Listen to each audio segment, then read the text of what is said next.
I'm Anna. And I'm Ben. We are AutoSave. Welcome to our channel. Today we're watching CyberPunk Edgerunners, Season 1, Episode 2. Last episode, we were introduced to a lot of information, and a lot of characters, including our main protagonist, who I believe is named David. Mm-hmm. Yeah. Yeah. D, I think, was what his mother used as a nickname. As a little endearing nickname. Yeah. We had a couple questions that I don't know if we are very confident with the answers, like if David was controlling a real cyber psycho out in the world, and that was the crime scene that his mother was at, you know? Or if it was all just edited and overlapped and that wasn't actually with the game that he was playing or what he was seeing, or maybe that wasn't the crime scene and that the editing just kind of maybe confused a little bit. Yeah. There was a lot of stuff that happened and being dropped into a new world. We also got beat up by Katsuo, and I think that this episode we might go beat him up. I don't care how many MMA firmware updates he has. We might have a spine-looking thing. Yeah. And that's a big deal. That's a big deal. While editing, I wanted us to go back and re-watch. How many minutes in is this? Like 5 minutes into the episode. Rewatch this scene because I started editing it and I was like, wow, this is like now knowing where we ended off at the end of the episode, having David's mom acknowledge herself from the TV and then look inside of her jacket earlier on in the episode. It like makes a lot more sense, you know, than I think you and I understood in the moment. No, I didn't even understand at all in the moment. So it's like she's getting a call from somebody, right? And we can't, understand Gloria it really. Is the name that they give us, which I'm definitely going to write down because we might be hearing from Gloria in the future. That's at least my guess. If right after the call, we are seeing the mom's... Wouldn't that be Gloria? Wouldn't Gloria be the mom? I'm pretty sure when David answers the phone, he's the green, and it's on the right side of the screen. I think it's the person on the receiving end of the phone. But regardless, I think that whoever it is, we're probably going to either be seeing or hearing of them more. Potentially it's the one girl who we had a hologram of last episode. But it's just like... right after we get that name and the conversation, we have the mother looking down at this stolen piece of tech. So I wonder what that really says about the mother's motive in this. Was it to try to sell, to gain more money, to give David a better life? Or was it something more nuanced and specific that we are unsure of? We did get the kind of the ball rolling in thinking that David's mom was doing possibly other things within her job or other than her job in order to make more money. Obviously, Katsuo kind of got that ball rolling with suggesting that she was doing some unsavory things. And, that could have just been him being a dick, though. Right. But I think that he gets us starting to think that maybe, oh, wait, David found that she had saved a lot of money. Yeah. And maybe it is possible that this is not the first item that she has stolen from a crime scene and sold. Yeah.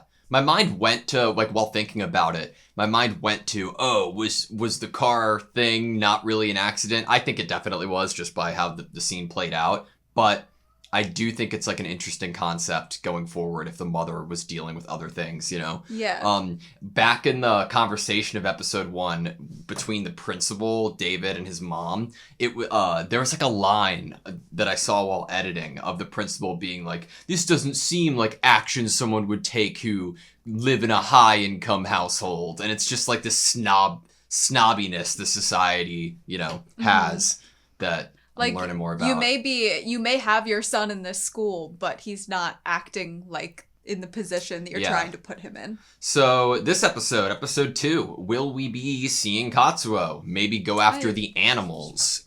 I don't know. I'm excited. Me too. Ready? Mm-hmm. Sweet. Think we're gonna get an opening? Oh, I hope so. I'd love to see one with this. I chromed the fuck up.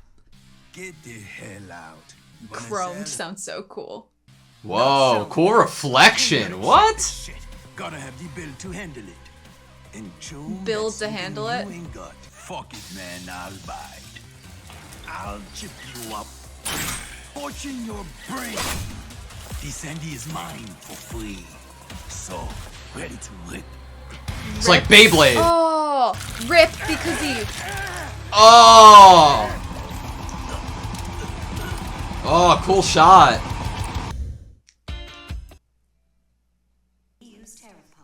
Oh, he's going to school. Is he serious?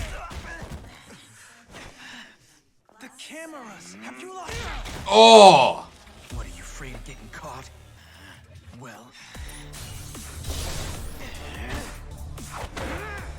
All right. Oh, Yes, just like the like first dude. Oh my god. It's like Killua. This is so cool. This is so cool.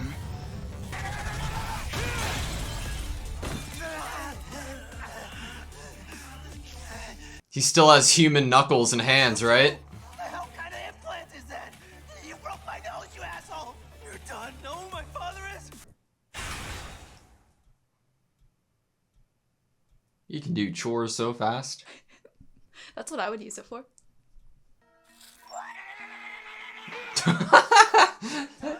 His name is David Martinez, 17 years old.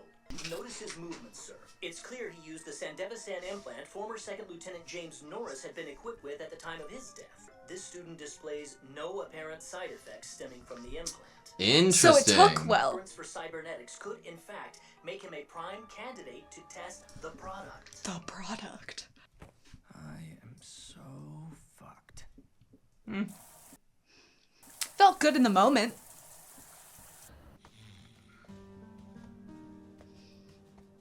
Why are the shoes always so cool? I know, right? They just get your hopes up that shoes like that really exist. And that oversized clothes will actually look that good. You're like preaching to the choir right now.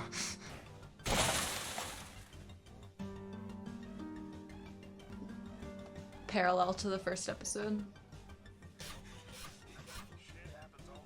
He's like part of it now.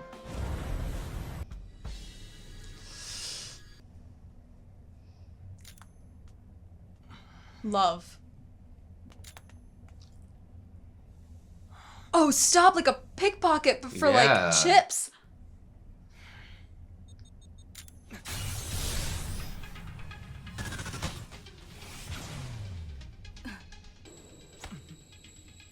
Come on. So what's your angle? Spill it. Work, huh? If I'd known any better, I'd say you were a pig socket. Pick socket. Pick socket! Oh! Saw me. Do I know you? No, not really. I don't think so. Really? Sandevistan? Damn, do tell me where you found it. How about we work together? Sounds like a great plan. Is it stealing if I only hit Arasaka suits? Ah, what a bad boyo. Gonna break poor mama's heart if she finds out, you know. Whoa. Lesson number 1. Let's just Could that have, like, more awareness. cut his throat? Wrist So what's my string. cut? We'll split the haul. 80-20. We go halvesies on the work and then I get ennies? 60-40's fair, ain't it? 70-30. All right, sounds fine. It's a deal. I'm Lucy, okay? Lucy. Lucy. Our mark, yeah. 3 o'clock. Don't turn. Showtime. How do they do it? Like magnetic? Easy as pie. Chill, noob, chill. Real deal's next. Then the two brain dance glazed. Easy. Big fish, big loot coming up. Sounds no. 2, 1. Wait. How does she get it out? I'm not sure. It might be like a hacking kind of thing, or Nice. like what you said. Let this car dry. Roger that. They're a great team. A different line, maybe? Someone's probably tipped the pigs off by now. Less chance. Which immunosuppressant is he on? Arasaka? No wonder he could afford. Morning. So, how you feeling? I'm gonna hurl. Remember which pills you take? Wow, man. You're psycho. Hey, lady, we just passed the hospital. Oh, my. Listen, Choom, this kid got an implant on him that'll fetch at least a couple K. Sorry, David. Looks like we gotta change our plans. You're back to 20. 'Cause she's gonna do extra work. Oh! She's crazy. I love her. She's the coolest. Whoa. Whoops. I mean, he did warn you Yeah. before the joyride. Doc's clinic ripper dog get me there. How many times you fired up? 6. No, maybe 8. Jesus Henry Christ. Grown ass. My nose popped a cork. Gonk had no immunoblockers. You care to explain? How much will these buy? 2 days, but That's it? Todd, cause that might lend you back with the scarves. Huh. Still can't quite believe you fired that thing up 8 times in one goddamn day. 2 a day, no more. 3 maybe, but that's the max. No bullshit. You keep fucking around and that implant gonna scramble your brain. Never heard of that happening before. Well, Davey, guess you just heard it from me, didn't ya? I like him. Sandevistan, only use it when you got no other choice. Lots of other ways to churn out heads. Think I'd let you go without paying me back first? Sure you're not up for some more tonight? I'm kinda lagging on rent. Not tonight. Come on, it's not work related. Huh? Right here. Pawn shop. What, you nervous or something? Of course not. It's your first time? Hell no. Beer's all I got. You drink? Of course, yeah. Cheers. Brosif Brewing. Is this his first time having beer? Oh boy. Take it off. What? Why? Just do it. Come on. Hey, don't mess with that, come on. Edgerunners? It's who you want to be, don't ya? So cool. Like that. Kinda gonk poster. Got a problem? Oh. No problem. Lots of peeps died trying to turn that dumb rock into something useful. Oh, went to the Prison moon? Yeah. Paradise, if you ask me. My mom and I weren't very well off. There's no way they would have accepted me off the street like that, scraping together eddies any way she could. I knew from day one I'd never belong there. You'll get a job at Arasaka, climb the corpo ladder. Was kinda her dream, all that Sokka stuff. Our dream, I guess. It's not your dream, though, is it? Why should you work to achieve her dream? You need to find your own dream. Sounds to me like you already found yours. To me, this city's a whole lot worse. Damn. This place? Come on, got something to show you. Huh?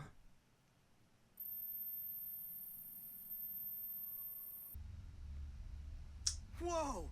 Check out this resolution!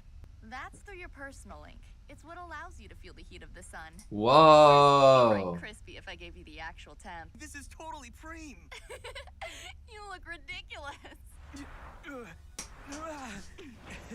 Nova, huh? Fucking awesome! Over here. I can't really explain it, but there's something about this. It just feels so cool. It's so right. The editing is so good. I love the hair.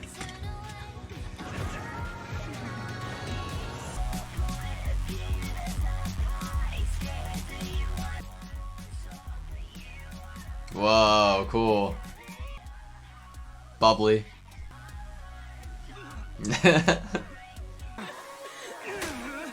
He's so mad. First time I've shown anyone this. Oh, really? And this is her dream? That must be a big deal. It's beautiful. So, like, why me? Got this feeling. Think you and I'd make a pretty good team. You fell over the edge, punk. Tough deal, but that implant you chipped is all mine. It was a setup?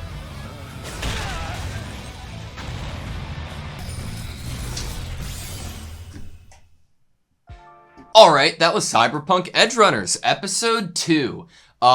Biggest takeaway right at the end is that Maine is the incoming caller, right? Mm-hmm. And that was also the caller that David's mom talked to. Yeah. And I guess possibly setting up some type of deal selling this implant. Yeah. I don't know if they know what happened to David's mother, or if they even know David is his mother's son. It might not even matter to them that she died, or the circumstance in which he got it and implemented it. Yeah. It matters that it's theirs and they were going to buy it, and they probably checked up and tried to find her and realized she was dead and then went to find it. I wonder if this partner, or whoever was on the phone, right? Whoever's on the phone now, if them and David's mother have been partners, or like have worked with each other for a while, or it's just like a one-time deal, like I'm still black market sticking type with deal. the idea that this was possibly how she was obtaining enough money. And we get a repetition in this episode of David explaining to Lucy that his mom, like, worked her butt off to make sure she had enough money. Yeah. But we've been hearing from everyone else that it doesn't really seem possible that with that one job she had, she could have made enough money. So I like to possibly stick with the idea that she was doing other things. I completely agree with you. I just am very curious to find out the actual details of those other things, and if they're going to be expanded upon in the way that, like, if that's going to determine how the story plays out, right? If David has to take up some mantle or do what his mother was doing, or he feels like he needs to take some course of action because his mother did that kind of stuff. I don't know. That might be his only way of getting out of this situation without the spine being ripped out of him. Yeah. Is to end up working with this group of people. This episode was very special in my experience, at least. I would say that I was very into, like, the whole cyberpunk aesthetic, like, 2 or 3 years ago, and haven't really been since. So the idea of watching, like, a cyberpunk type show, and, like, that's all I have to go off of, knowing what, like, the aesthetic kind of looks like, I was like, I hope it's good, right? Like, my mind immediately went to, like, oh yeah, I used to like that kind of stuff, a little bit oversaturated with everybody kind of leaning into that aesthetic. There's a lot of video games that came out around the same time that were all kind of taking on that aesthetic filter. Yeah. Oh my god, this episode, like, got to me at one point. Like, I think it isn't the aesthetic that I like about it. It's the dialogue and the editing. Oh my god, the editing is so good. And there were a lot of really inspired shots and, like, storyboarding this episode. You got one of your favorite things ever, which is a creative showing of reflection. That's one of your favorite things. This was almost too much. Like, we had a great reflection through the astronaut helmet and the throwing that was cool, of the... because then it disappeared. You know how there wasn't a harsh line to the rounding of the helmet? Yeah. And it kind of just disappeared? Yeah. That was amazing. Like, the way that... It's not just a reflection that I like. It's like the how many times you have to draw it in different perspective it's coming from, and it came from Lucy's and then left Lucy's helmet and then went and, like, stayed on David's. That was really cool. But the thing that was almost too much, and then it stayed on it long enough to really and had enough movement that it really sold it, was the bag's reflection of the implant, right? What's the term that they gave us? I'm not going to pronounce it right, so apologies. Sandbediston? Sandbediston. That's at least how it's spelled. And it's the military grade equipment. It was such a cool shot, though. Like, so right off the bat, I was like, okay, CyberPunk. Okay, CyberPunk Edgerunners. And then it just... You gotta say the whole name. Yeah, as it went, even though they're synonymous, apparently, right? CyberPunk : Edgerunners. Yeah, but the terms are synonymous, right? Isn't that what we learned this episode? Yeah. Edgerunners is just kind of like another name, I guess, for cyberpunks. Yeah. I don't know. I really like this episode because it gave for a second episode of a series, you have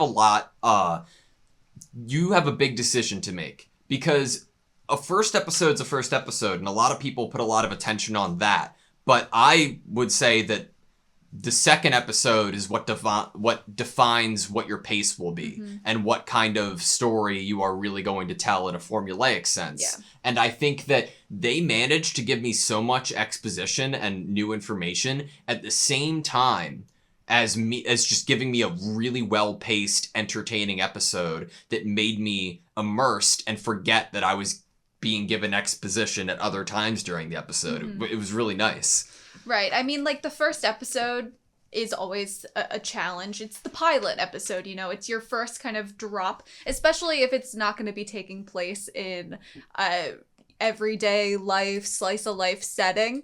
You know, there's going to have to be some extra information and things the viewer isn't, like, privy to beforehand. And so you're kind of just dropped into this world and into all of this action, this color that's happening, and these terms that you aren't, like, quite sure what they are yet. And then the second episode is where you're like, okay, I kind of know what to expect a little bit from how this is going to look, and the pacing, the editing, the story, the world that we're in right now. I can start then with that previous knowledge from the first episode to now feel like I can make my own, like, I can surmise some things for what could happen and be an option in this world and how characters might act or feel. Yeah. You know, things start to feel a little more right because you understand, you know, where we are a little bit better. Yeah. I wonder what David is going to grow to be, or really is currently as a character, because we don't know too much about him when it comes down to it. And I wonder, like, my head first goes to, okay, it's a 17-year-old dude. He has a little bit of information about what his mother's dealings were, but he gets the idea that very clearly what his mother wanted to do and what her goals were for David and what path they had collectively decided to pursue for him. But when you're a 17-year-old kid, I think that it might be, in storytelling, typically your first instinct isn't to try to do your mom's legacy well, right? And try to fulfill her dreams for you, or maybe try to take her dreams and, like, use it as inspiration to do something else. And the way that David's mom just passed away last episode, you know? And they're hitting on some really realistic and I think some guilt feelings that a lot of people can attach themselves to and connect with, about, like, feeling like you owe your parents something, but it's not your dream, and trying to figure out that, like, you deserve to do with your life what you want to do with it. But, like, there's some balance there, I think, that in, like, the perfect scenario you find of living your own life and making your own decisions, but understanding and putting respect on the effort that this person, like, put in, right? And appreciate that for what it was. Correct me if I'm wrong, I'm pretty sure I heard that David's from Santo Domingo, but he's a top student at school. And that's kind of nice and reassuring to have. It's interesting for the future of David as a character, and it also, like, makes me think of the choices that he made a little bit differently, because it doesn't, I think it goes along with what we learned last episode, and that he might have a lot of impatience in him, but he's seemingly pretty calculated with it. He doesn't let it affect his emotions or decisions too much from what we've seen, or too often. Like, it's easy to possibly look at it and be like, oh, he just wanted to kind of not have to buy the update or whatever. But if you remember how he was talking to his mom about it, he was like, Mom, the washer's not working. You didn't pay rent this month. Yeah. Like, yes, she was bringing in enough money for him to go to the academy and pay some of the bills on time. But he was aware enough to know that, you know, he tried to cut some corners, not because he was impatient or he weighs his options. He was like, okay, I think I can trust, like, Ripper Doc, and then it would save us some money, you know, that sort of thing. Yeah. And it wasn't like he was being totally impatient. I think he had an awareness to kind of wanting to help out his mom and help out their situation and not be so much of a burden that he cost so much money to her. But there's only so much he knows, because he didn't learn about the money that she had saved after the fact either. And like, it's just, it's interesting. But I mean, all he knew was that she worked this job. Yeah. And that she couldn't possibly make enough money from, which is the idea everyone else has. Yeah. But to him, it wasn't possible that she was doing something else. Yeah.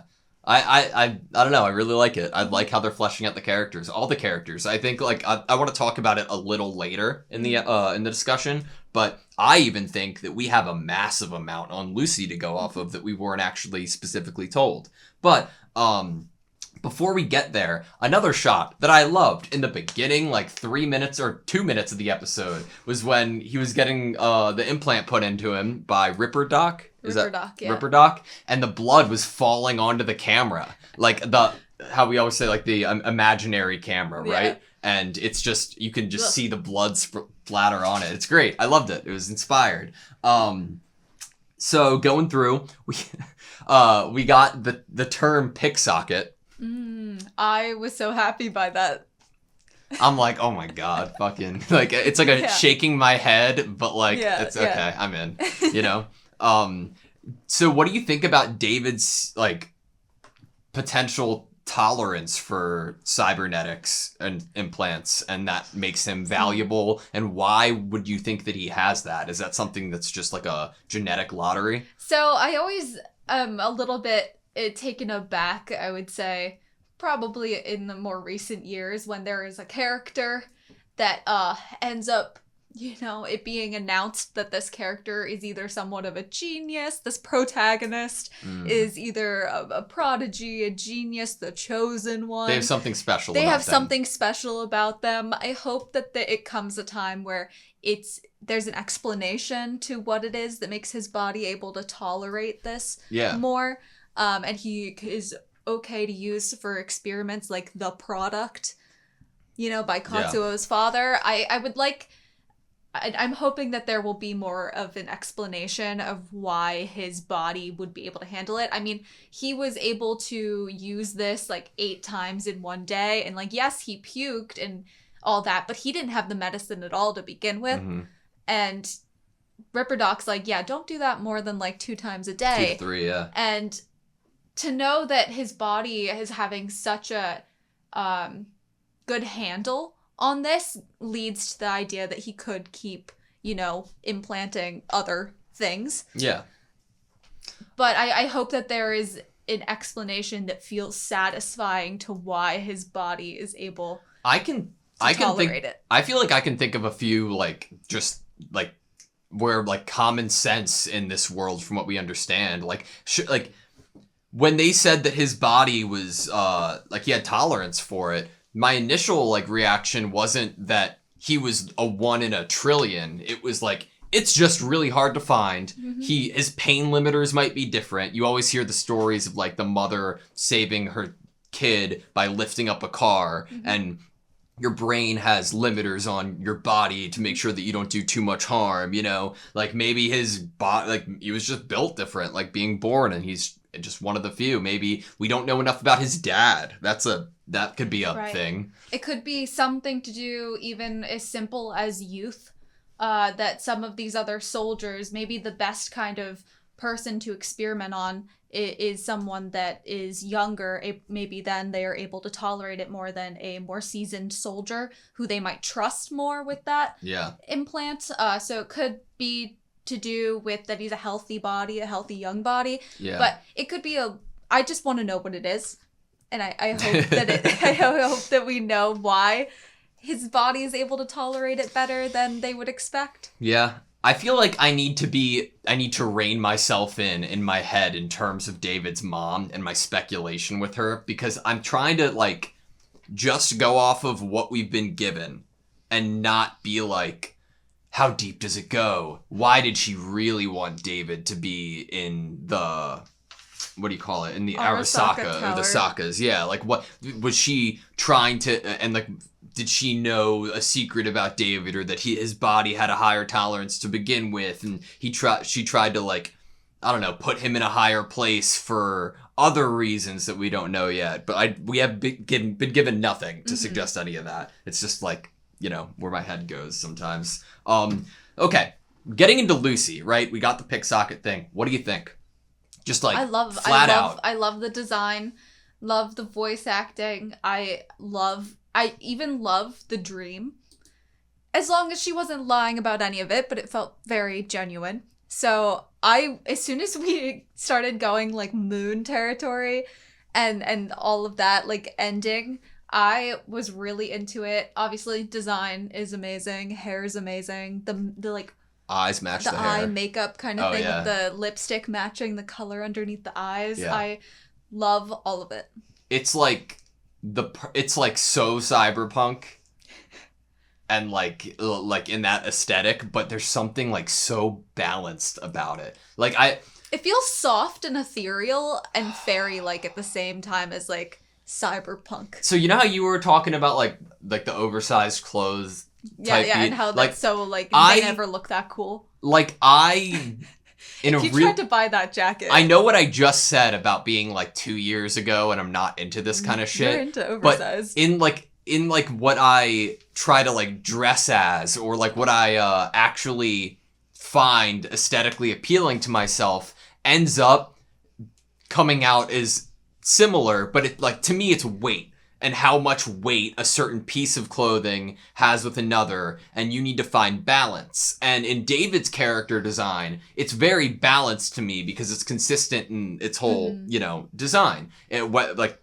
even down to the shoes, and when how the pants tighten up. How it tightens up and how much ankle you get before the chunkier It's like shoe. it's like perfect, wouldn't change a thing. And in the same vein is Lucy's, because like, and it's not just about what you're wearing, right? It's about where you're choosing to put space and cover up space on a body, makeup included, like and hair included. It is perfect, and it seems like she has like like enhancements on her arms, even like it seems like she is significantly pretty decked out. Yeah, she has like a little wrist string, which is pretty cool. Okay, was that either just more like a rope that could choke him, or do you think that it is sharp enough to like slice? I think you could slice with That's it. what I was wondering. Yeah.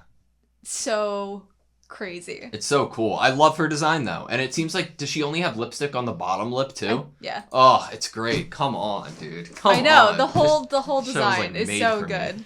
I'm like loving Cyberpunk again. God damn it. What has happened? So I love Lucy.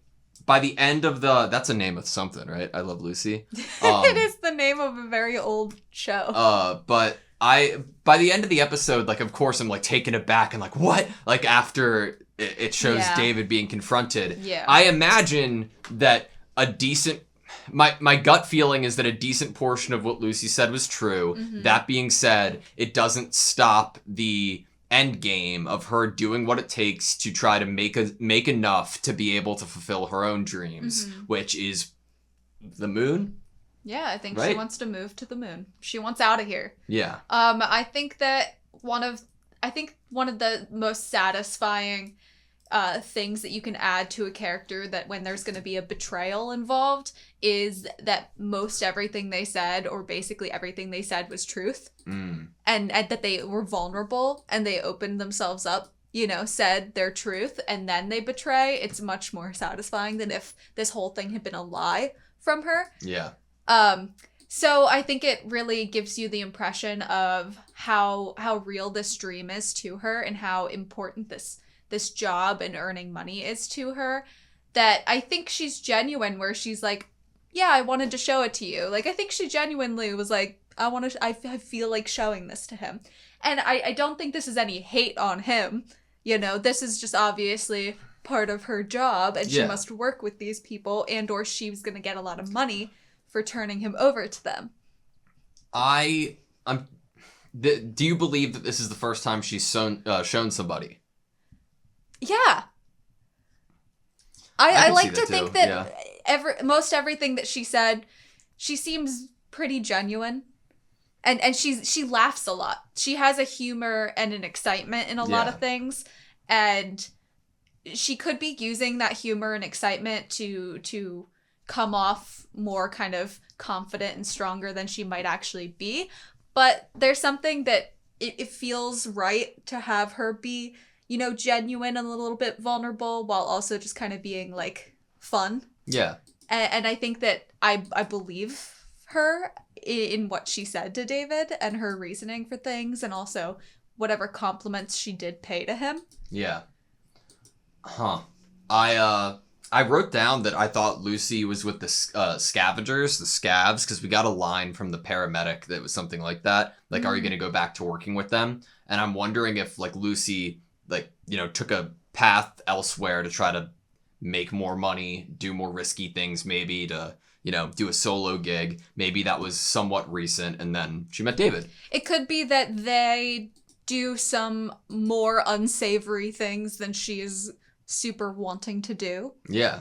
So she could have maybe parted ways slightly, but maybe she would get a lot of money from this. It's possible that she knows enough that they're probably not going to kill him. They're probably just going to take this implant out. So, what do you think? They might kill him. I don't know. I don't think they would. No, I don't either. JK's Edgerunners series. Shit. Yeah, I'm a fan. What do you think from this?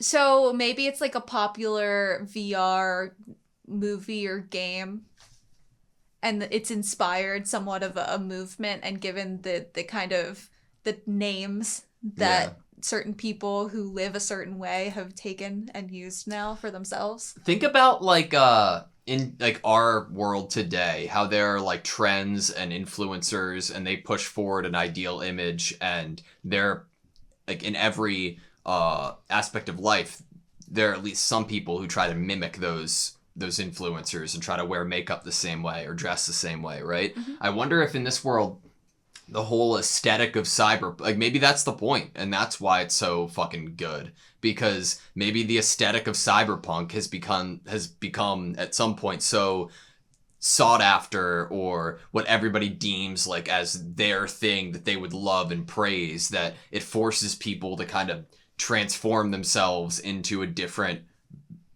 visual being in order to meet cooler, standards. More edgy person. Yeah. It's kind of sad, kind of cool. I don't know. I love this episode, man. What do you think the product is? I don't know. I mean, we have some interesting kind of players that are being mentioned now, some groups of people that David is now getting involved with. We have Arasaka people wanting to get involved with him for some reason. We have Maine and these other people who are now with him. Mm-hmm. We have Lucy that I think kind of somewhat might stand alone from those people. And then we have Ripper Doc. We have all these different parties that have somewhat of a possible influence on David, whatever enhancements or upgrades he might get, and whatever he might choose to do. Yeah. And none of them really truly work together. So I'm not sure. Will the product has to be something that comes to they're not going to just mention that to us and have the whole scene of the dad watching that surveillance tape and that not come to anything, whether he gets the product or someone else does. Yeah. I mean, it either it has to be something that is more toll taking on your body than the Sandevistant, or however if he's able to tolerate them seeing that he was able to tolerate that, then whatever this product is must be just a higher grade, higher level, something even crazier. Yeah. Like a full body transition or something neural. I don't know. Mm-hmm. Oh, God. Oh, yeah, because didn't they say that it would fry his brain? And that's how you go cyber psycho? Yeah, is that scrambles the more your brain. That you, and usually it comes from people getting lots of upgrades. Yeah. And then using all of those, and then it scrambles it. So I know we didn't get confirmation, but if the first scene of last episode was actually David controlling this dude and not just an edit, which I'm pretty sure whatever, we're not sure, probably because we're stupid, but regardless, what do you think that means? If that somehow, hypothetically, if we just for a minute go down that road, what would David controlling cyber psychos, how would that connect with the story after we've seen episode 2 and David's tolerance, perhaps?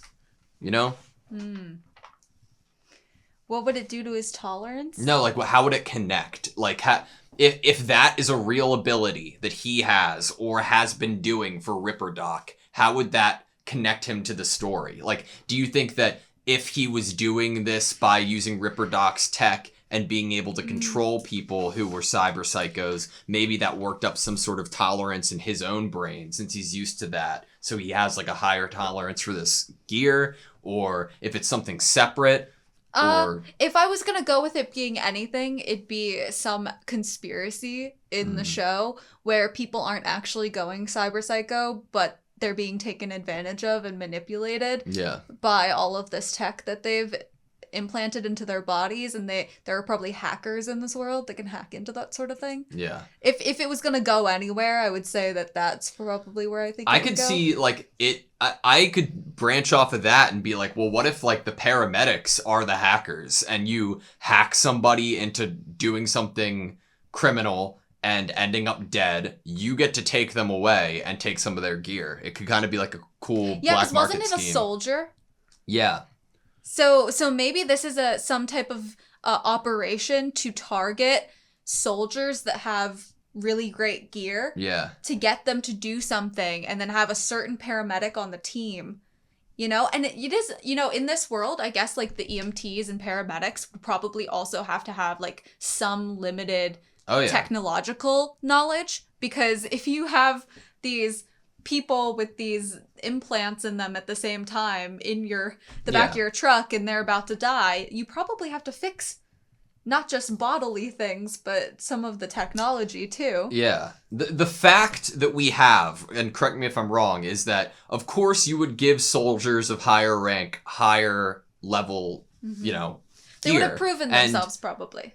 or they have proven themselves already to be trusted with this gear, Yeah. and after using this gear that's Classified. experimental or such high class, then they lose their mind, turn into a cyber psycho, whatever.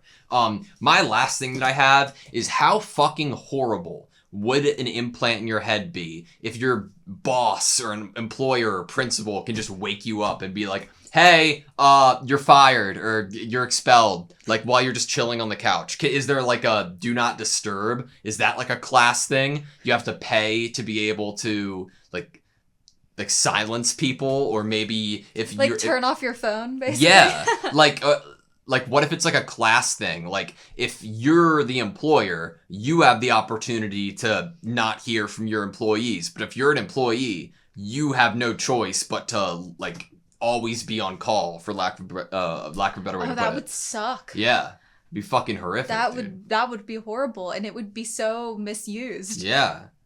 I wonder if they just like it's just like an audio call, or they like see what you're seeing almost. I don't know. It's creepy. All right, that's all I have. Good episode.